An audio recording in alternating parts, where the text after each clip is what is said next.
Good morning, everybody. So good morning on this beautiful Mother's Day holiday to all of you here and on Zoom. I'm Dave Bianchi, and I'm serving as your worship associate. Now, you may have noticed in the official program that was handed out, I have a different name there, Linda, but I assure you I am Dave. Now, we'd first like to recognize that we sit here today in the lands that were once occupied by the Paiute, Shoshone, and Washoe peoples, and who continue to be stewards of our land and offer spiritual presence amongst us. So, I don't know how many of you know that the original Mother's Day was founded by Unitarian Julia Ward Howe in 1872. Now, she wrote the Battle Hymn of the Republic. Some of you may remember that. But her vision of Mother's Day was to have a day to promote peace and unity.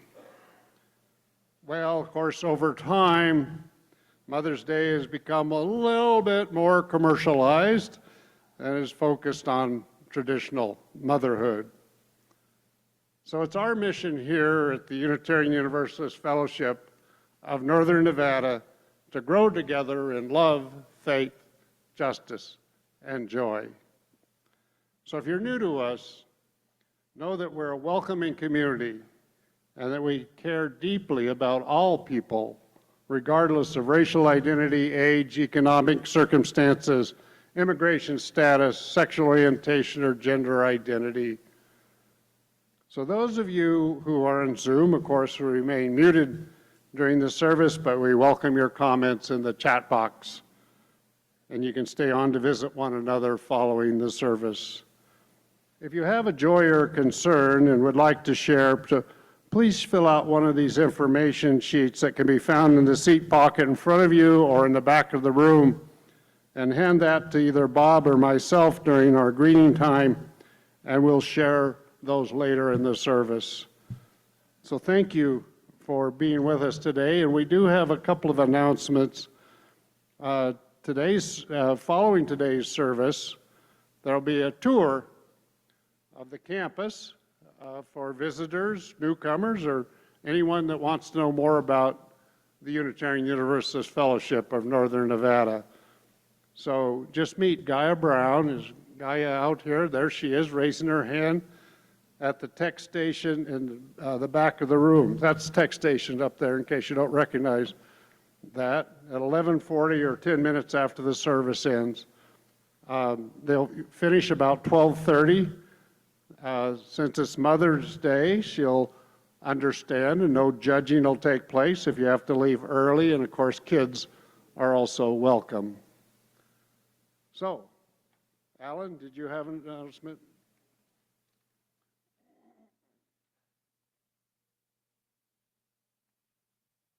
This is a quick climate note. All of you have a phone here, please take it out. And I'd like you to go to a URL that I set up temporarily, okay? And what it does is called Quick, Q-U-I-C-K, ACT.org. And what that will do is will take you to Quick, Q-U-I-C-K, ACT.org. What it will do is it redirects you to a community.citizensclimatelobby.org, which shows you where you can find all sorts of training to help you in the areas that interest you so you become totally expert in climate activities. This is a big deal. The information that's prepared on here is prepared by world-class experts. And it comes in video form as well as written form as well as slide format. That's my 2 minutes. Come and ask me if you have questions later.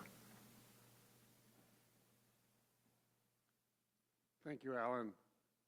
Now is the time of our service where we take a little break and we walk around and say hello to each other. I'll ring the singing bowl when it's time to return to your seat.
Holy and beautiful, the custom which brings us together to face our ideals and to be enlightened.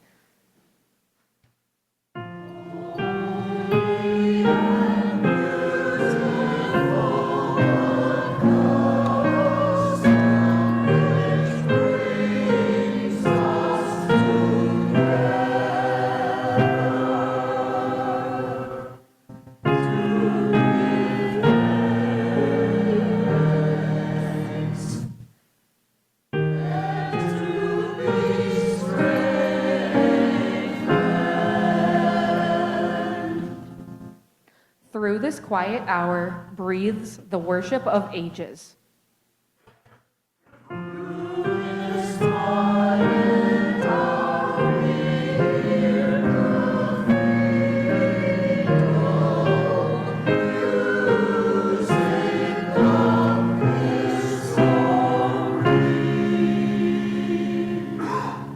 Three unseen guests attend: faith, hope, and love.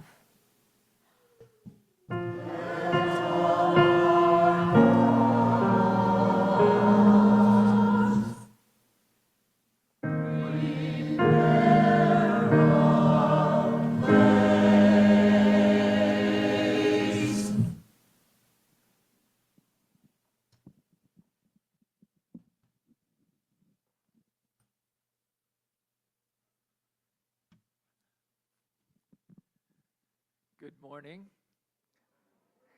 Happy Mother's Day. Indeed. I'm Bob Alto. I'm worship leader. I'm an only child. just so you know something about me. Anyway, we'll proceed with the chalice lighting, and I've asked Dave to light the chalice as I say the following words. Welcome to this place where certainty transforms to questions. This place that takes what is and imagines what can be. Welcome to this space where what was fixed begins to shift, where rigidity embraces unfolding as we join in the dance of transformation. Welcome to this moment of change, where together we transfigure and transcend together.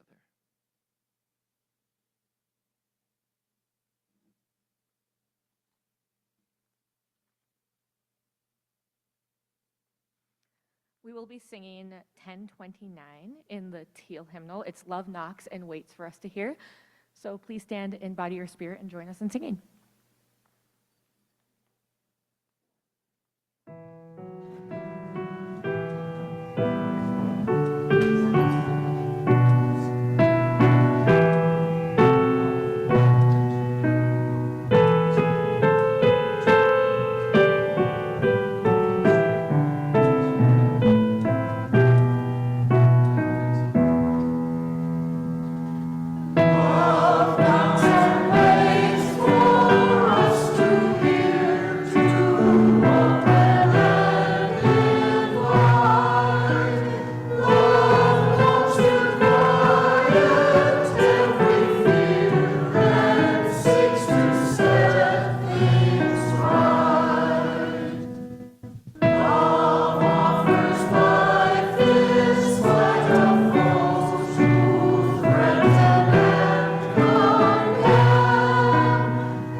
Today is special because we celebrate mothers. As David indicated, it was made a holiday of sorts. And of course, it's a reminder to know those people who changed our lives for good, for bad, for otherwise. Again, each individual mom is celebrated on this day. What does she do? What do mothers do? This comes from Creekside Center for Women. Advocate, angel, caregiver, chauffeur, coach, comedian, concerned, counselor, crusader, defender, doctor, encourager, fun, graceful, gracious, guardian, guide, hardworking, kind, resourceful, sentimental, smart, surprising, sustainer, teacher, tender-hearted, watchful, wise, and worrier. Many roles. Now, as you think of your own mother and your growing up circumstances, Sometimes, as I discovered doing my research, it's not always a happy place that we go to. Some mothers can't mother. Some mothers, for one reason or another, have issues of their own. Well, I'm going to talk about that a little bit when I discuss the types of mothers. But I want to relate to my own mother.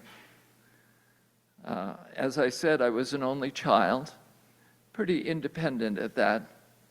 My mother, although she was a trained nurse, ended up being the mother and the wife, stay at home, pretty much the common leave it to beaver family. Carl Rogers said the following: "People are just as wonderful as sunsets, if I can let them be. In fact, perhaps the reason we can truly appreciate a sunset is that we cannot control it. When I look at a sunset as I did the other evening, I don't find myself saying, 'Soften the orange a little bit on the right-hand corner, and put a bit more purple along the base, and use a little more pink in the cloud color.' I don't do that. I don't try to control a sunset. I watch it with awe as it unfolds.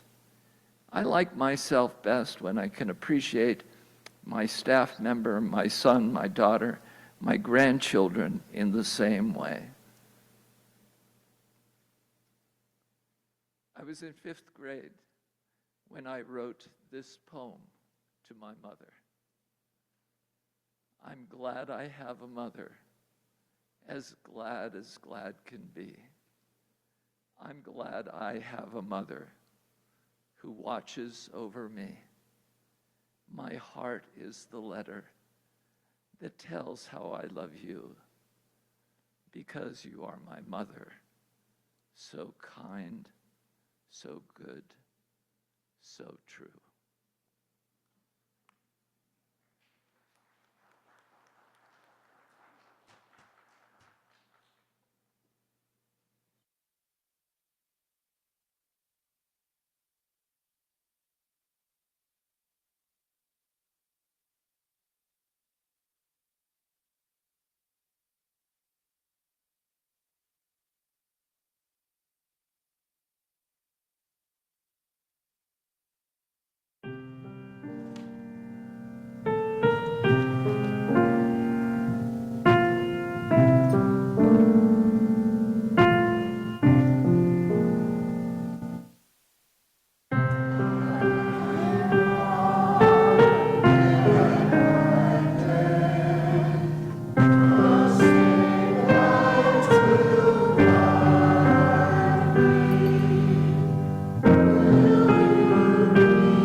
That was beautiful.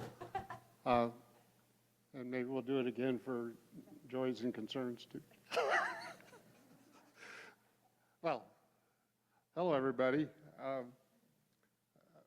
So on the original order of service, it said this was a time for a story for all ages, and So Wednesday night, you probably think that the worship associates are extremely organized, right? I mean, and we are for the most part. But Wednesday night, I did ask Bob, I noticed on the order of service it said, story for all ages, about Mother's Day. And so I asked Bob, I said, did you have a story in mind? Did you have a book you wanted me to read? He said, no. I said, well, I don't either. We looked at our UU library and we couldn't find any books appropriate for that. And I looked at home, and so Bob said, why don't you just talk about your mother?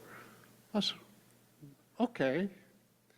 So yesterday, I was telling Guy about this, and she said, well, is this something the kids will understand? I said, I don't know, so we'll find out. Well, so it was Christmas Eve, December 24th, 1914. That was the year that World War I started. My mother was born on an Indian reservation in Wind River, Wyoming. She was not Native American, but it was a place where Chief Washakie had resided, and Sacagawea, the guide for the Lewis and Clark expeditions, is buried. So it's a very historical place. Why was my mother born on an Indian reservation? We don't know. Her father moved around a lot. You see, by the time of her death at age 102, she had lived in 28 different towns in 10 different states. Although from 1942 on until her death, she lived mostly in Fallon, Nevada. So she told stories about her father, often leaving the family behind while he was trying to find work.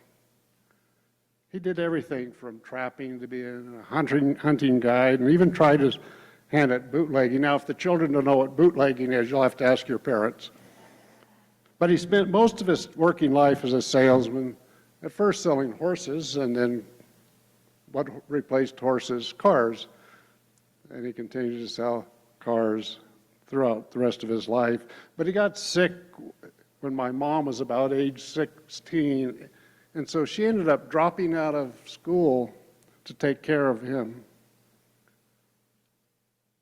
In the early 20s, she married and had a child, but her husband abandoned her and her baby son. Her father at the time was living in a town called Yerington, Nevada. Anybody been to Yerington? Yes. And he was selling cars there. So he told her to find a way to come down from Roseburg, Oregon, since she didn't know how to drive. So she found someone to bring her there, and on the way, the driver got a little sleepy and pulled off the side of the road, and it was dark out, and the coyotes started howling, and she almost asked the driver to turn around and go back to Oregon, but they went on. So her dad introduced her to a young man who he thought could teach her to drive, and I suppose he did teach her to drive, but they were married a few months later. So after bouncing around a while, they were able to buy a small farm in Fallon. The day they moved onto the property was the same day that I was born. So with 4 young children, she learned to be a farmer's wife and supporter. Now, since it was a small operation, she also had to work, where she did everything from being a waitress, a cook, a clerk at the Safeway store, where I remember her memorizing her multiplication tables because they didn't have computers in those days. And she even delivered mail out to rural Dixie Valley. Now, you think Fallon is rural, but Dixie Valley is really rural, and that's just east of Fallon. So it wasn't until my dad retired from working at the Naval Air Station, and after they sold some property, they could relax, They bought a motorhome and traveled all over the country. She was a resilient, honest person, almost too honest at times, because she told you exactly what she was thinking. She was also quick to size people up. Fortunately, she took an immediate liking to the person that became my wife, Lois, and they became good friends. She was also stubborn, but she often countered that with a great, if somewhat caustic, sense of humor. One example includes the time Lois and I went to visit her in the hospital when she was in her 90s. She was sound asleep, so what do? You stand at the end of the bed, wait for her to wake up, and when she did, she opened her eyes and she looked at us and said, "You look like a couple of old people." Well, happy Mother's Day, Mom.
Reverend Richard Gilbert, we are more human than otherwise.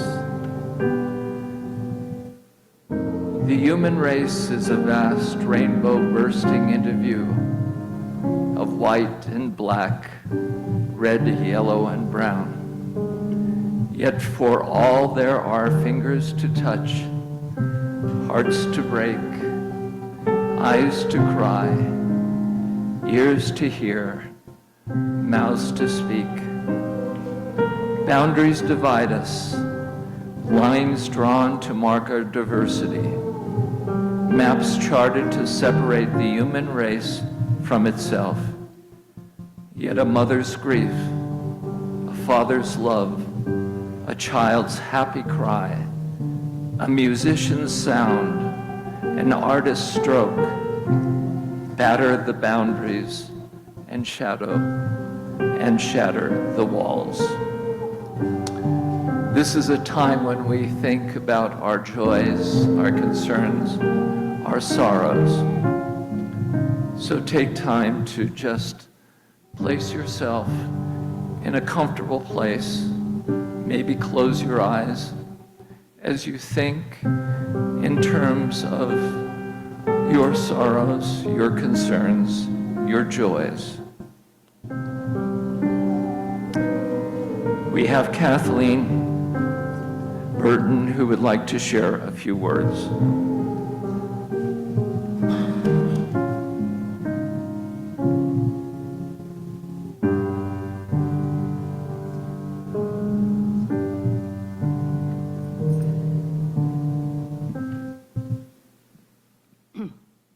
I'm Kathleen Burton, and I coordinate pastoral care, and I serve on the Legacy Committee. Friday night, our Legacy Committee Chair, Linda Doro, sent the committee a text, the members a text. "Hi team, this is unexpected, a sad text to share. On Monday, I developed acute breathing issues, ER visit, and have never left the hospital. Today was advised that my lungs are not able to recover in end of lifetime. Anticipate Tuesday or Wednesday to go off oxygen. Having been part of this committee offered me a growth moment. Each of you has taught me something. Thank you. I continued a private conversation with Linda and asked if I could share this. Her response, "Let all know, being a part of you who are social justice activists made me feel like I had found a home." Additionally, Linda said that if anyone wanted to remember her, she would like a donation to the Legacy Committee. She has repeated throughout, "No visitors." Thank you.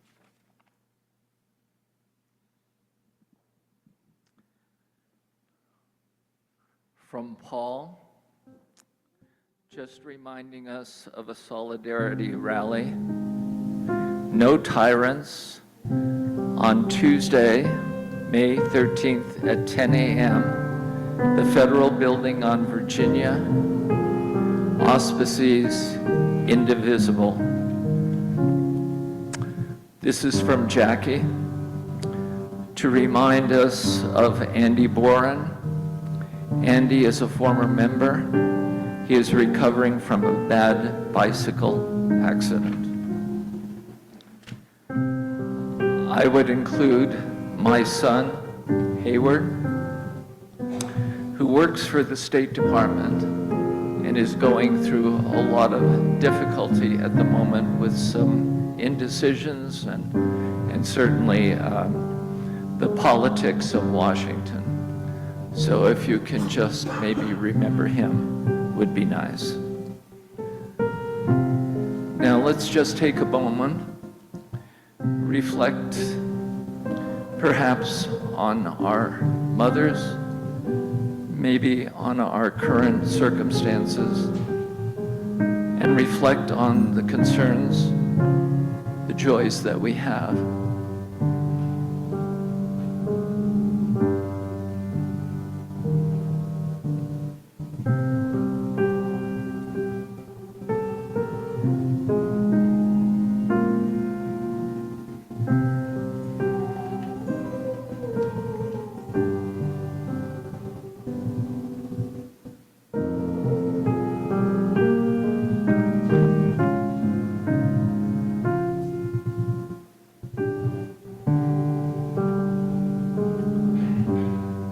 And so let it be. Namaste. Amen.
This comes from Beyonce, the singer that you may or may not know.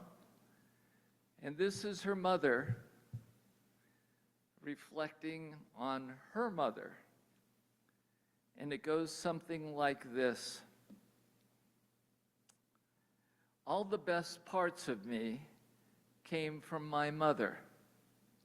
All the creativity, all the love, all the faith in God and the things that have gotten me through this life. I'm living off my mama's prayers, and my children are living off of mine. Now, her mother. So Beyonce's mother's mother. You got to make something beautiful from nothing. Her teaching me how to sew and to cook, those were the things that made me the creative person I am. If I could tell her anything, I would just say, Agnes, you did really good.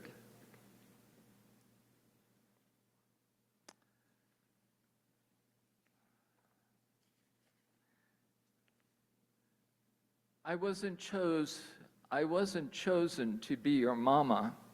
I tell my 4-year-old daughter as my younger boys pull at my clothes. She looks at me tearfully and asks, why couldn't I grow in your tummy like my brothers? Well, I tell her, choking back my own tears, the doctor said I couldn't grow a baby in my tummy, so your daddy and I decided to adopt a baby. That baby was you. I hold my breath and wait for a more difficult question. Can I have some ice cream? She asks. Yes, I say, thankful for her innocence. The rich and famous have children too. This is written from an autobiography from somebody I'll let you guess, but she's well known across all spectrum of movies, television, you name it. She's been successful in all of it. My mother took care of me to the best of her abilities, but she wasn't sympathetic like others in the movies. I remember being petrified when I woke up after a tonsillectomy when I was 6, and she wasn't there. Was I still in the world, I asked myself. I was alone in the room. My mother wasn't there like she had promised. It turned out she was walking around the block, probably nervous herself. She didn't understand how important it was for her to be physically present in moments like this. Then she goes on to say how the kids in her neighborhood wouldn't accept her and made fun of her. She ran to her brother Shelley as to be rescued, and he said, fight your own battles. In hindsight, I guess that's when I began to build up a wall, my own shield around myself. Years later, I realized that when my father died, I didn't lose only him. My mother left me emotionally as well. Can't blame her for that. She was suddenly a widow with 2 kids to support. I asked her once when I was an adult why she never hugged me or showed me any affection and said words like, I love you. Her reply, I didn't have time, and my parents never said those words to me, but I knew they loved me. She just assumed I knew how she felt, but I didn't. Now you're probably thinking, who is that? It's the very famous and talented Barbra Streisand.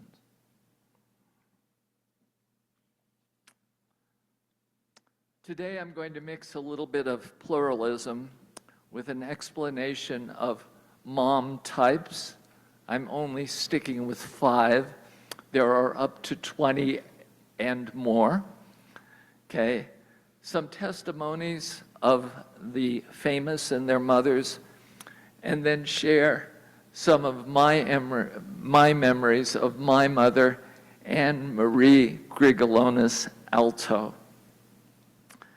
May we today, as you hear these words, honor the experiences of all mothers in all of their varied shapes and sizes, challenge, and relationships. I like to think, like Anais Nin says, we do not grow absolutely chronologically. We grow sometimes in one dimension and not in another, unevenly. We grow partially. We are relative. We are mature in one realm, childish in another. The past, the present, and future mingle and pull us backward, forward, or fix us in the present. We are made up of layers, cells, constellations. And so it is with our mothers, and so it is with us as mothers. Okay, now, about the 5 different types of mothers.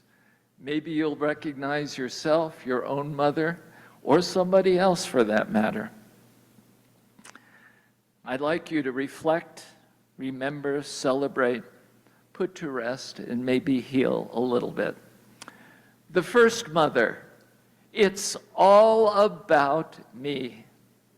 This is the self-centered mother, the one full of insecurities, has the desire to be recognized, managing to bring the conversation back to them. Scenario: you ask your son to put his backpack in his room. He grunts, okay, and proceeds to pick up his backpack to put it away. It's all about me response is, I do so much around here and you can't pick up your backpack. You should be grateful that I don't make you do more. Type 2, the unpredictable. Completely overwhelmed by her moods and her emotions. Kids don't thrive in chaos. The child is quiet at the dinner table. The unpredictable mother response is, I had a terrible day at work and your brother is sick. Why are you so quiet? Oh, I forgot about the bread in the oven. Now it's burned. Honey, something bad must have happened in school to make you so quiet. Tell me what's going on. Oh, wait, I forgot to check on your brother. Number 3, the best friend. The best friend of mother is not superior over her children. Both are equal, which helps avoid relational conflict.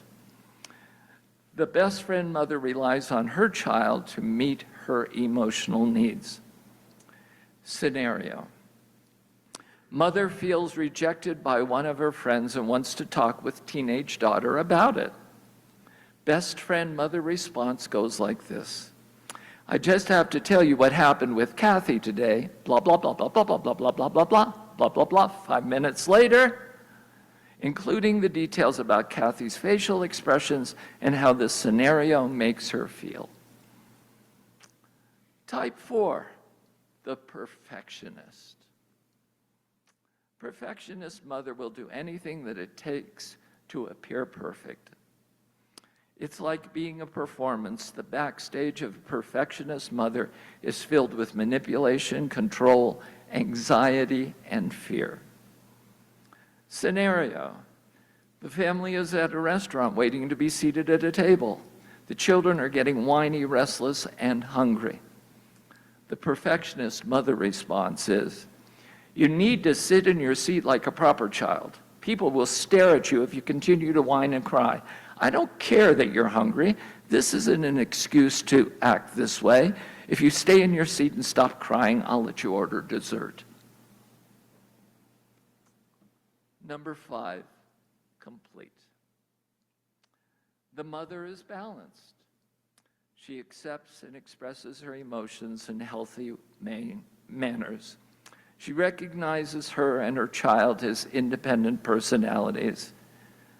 Scenario: on the first day of school, the child is able to leave mom in the morning because of a healthy attachment, trusting that mom will be there after school. The child acts easily, interacts easily with other students. Okay, now that you know maybe 5 types of mothers, and trust me, go on your computer, you'll find many, many more. Here are a few well-known, not so well-known people talking about their mothers. Selena Gomez. My mom was really strong. around me. Having me at 16 had to be a big responsibility. My mom gave everything up for me, had 3 jobs, supported me, sacrificed her life for me. This, of course, is Eva Longoria. My family always emphasized you should be the smart one. It was never you're the pretty one. Because of that, I developed a great attitude toward my self-worth. Leonardo DiCaprio. I didn't grow up in a life of privilege. I grew up in a very rough neighborhood in East Los Angeles. My mother drove me 3 hours a day to a different school to show me a different opportunity. Lupita Nyong'o. My mother taught me that there are more valuable ways to achieve beauty than just through your external features. She was focused on compassion and respect, and those are the things that ended up translating to me as beauty. Now, these are not so well-known people, but they came in my research, and I thought I would share them with you. 2 simple words. On the first day of grade school, I stood by the front door with butterflies in my stomach. I voiced my biggest concern to my mother: how will I make friends? Crouching in front of me, she handed me advice I carry with me to this day. Be Switzerland. Be Switzerland. Be friends with everybody. Treat everyone equally and fairly. 20 years later, as I assume responsibility, I know I will hear those 2 words. Be Switzerland. We lived in the Bronx, all 7 of us kids, and my single mom. It was mid-January, and a huge snowstorm hit. The snow was thick, that the highways came to a complete halt. We lived about a half a block from the highway. The darkness of the night was approaching. There were several cars stuck with people and their families and/or pets inside. Mom stood up and said to my brother, I will open my house to the stranded people on the highway. Please go and invite them to our house. We had 13 families come. Our living room was covered in sleeping bags, blankets, pillows, and in the morning we had 3 pots of coffee, 1 huge pot of hot chocolate, bacon, eggs, and warm French bread. Everyone showed such gratitude. Mom's act of kindness and humanity was so profound to me. She showed us all the selfishness of helping others.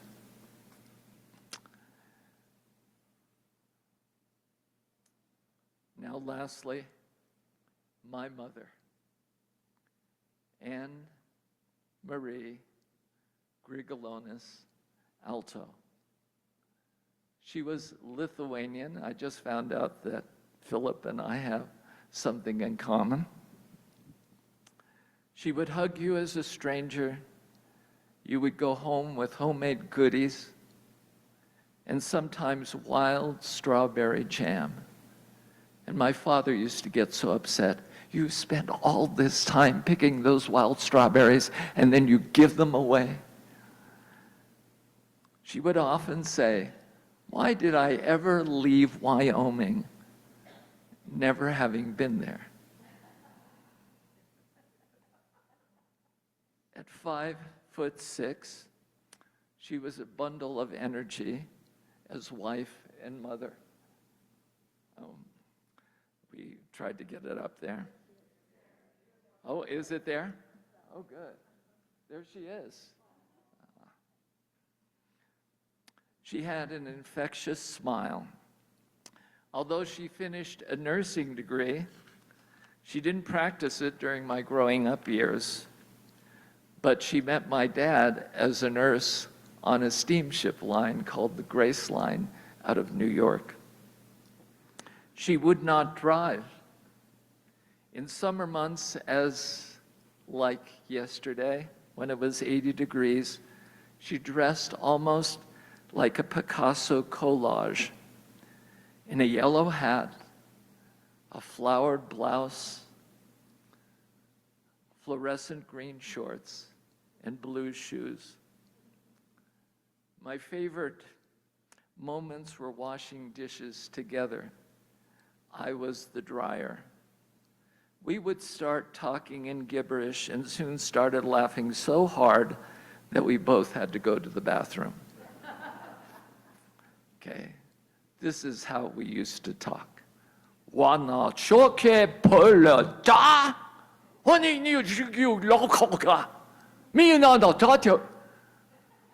It made no sense whatsoever, but it just got us laughing so hard. You knew the result. All right. She made wine out of elderberries, dandelion, but never drank it. We never drank it. She just made it. At 65, she went ice skating for the first time. No broken bones. She would get up at 3 a.m. to make breakfast for me when I had to be on the road for a summer job. Both my mom and my dad stopped smoking cold turkey. There were an abundance of eggs and grapefruit juice in the house for the Mayo Clinic diet when both were trying to lose weight. She was a basic meat and potatoes cook. My father was Finnish and worked for Western Electric. And we had basic meals. However, she was best known, in my view, for her moist banana and or chocolate cakes and crumbling pie crust with apple or blueberry filling. She loved New York, and she was able to see a few shows, and I would take her at the end of the summer and go to New York, and we'd see a show or two. As strangers would pass, and you know, people look pretty glum in New York, she would say, "God loves you. Smile." And so they would. One case, the Hare Krishna were singing around us. Those are the orange robes. Hare Krishna, Hare Krishna. And I turned to her, but she was gone. She had joined them going down one of the avenues. So today, I've shared with you the different types of mothers. I've shared how people look at their own mothers. I'd like to close again sharing that wonderful love that I feel for my own mother. But this is from Langston Hughes, and it's a mother to a son. And I'd like to leave you with that. Well, son, I'll tell you, life for me ain't been no crystal stair. It's had its tacks in it, and splinters, and boards torn up, and places with no carpet on the floor, bare. But all the time, I've been a climbing and reaching landings and turning corners and sometimes going in the dark where there ain't been no light. So boy, don't you turn back. Don't you set down on the steps 'cause you finds it's kinder hard. Don't you fall now, for I's still going, honey. I's still climbing. And life for me ain't been no crystal stair.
Well, this is the time of our service when we share our bounties with one another to continue the positive and far-reaching outreach to our fellowship and the greater community.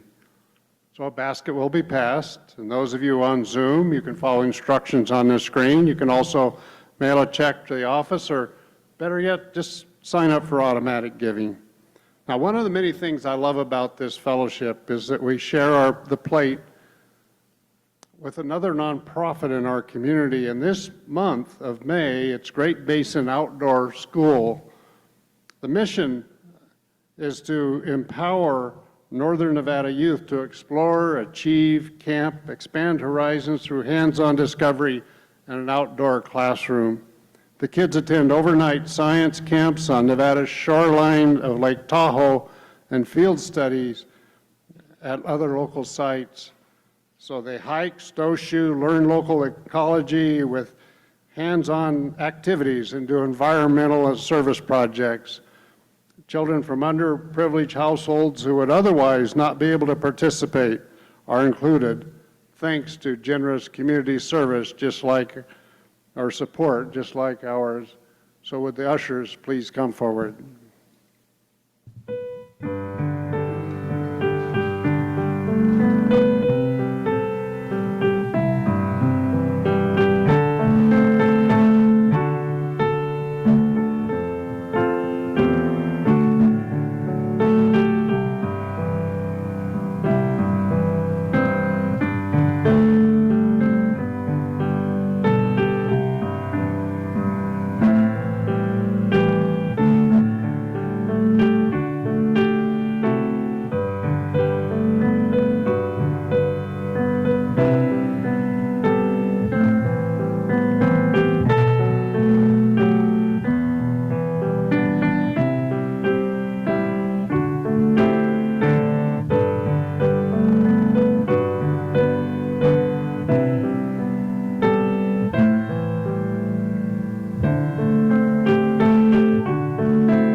How would you join Lois and me as we bless our offerings to the work of this fellowship, which is helping more people grow in love, faith, justice, and joy?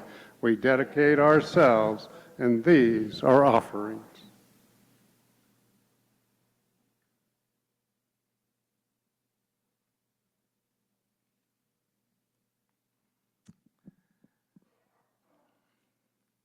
So as we extinguish the chalice for today,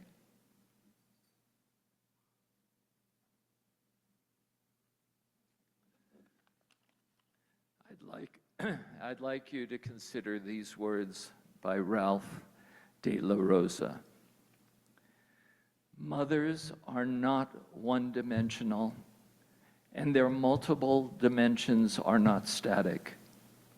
Just as our bodies are made up of many parts that form a dynamic, interwoven system that works together, so it is with our psyches. We are more awake, alive, and complex, we know, than we know. And so it is with us, and so it is with our mothers.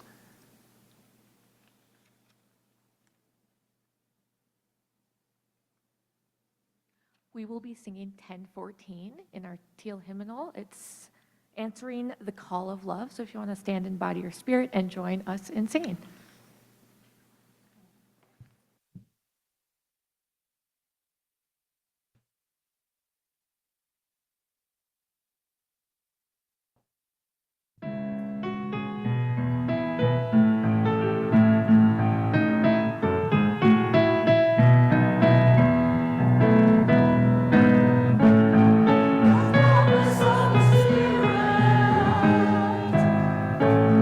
With love and love.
now's the time to remain standing if you can, and sitting if you need to. Join hands if that is your wont. If not, put your hand over your heart as I say the words, Arms Outstretched Singing by Teresa Youngblood.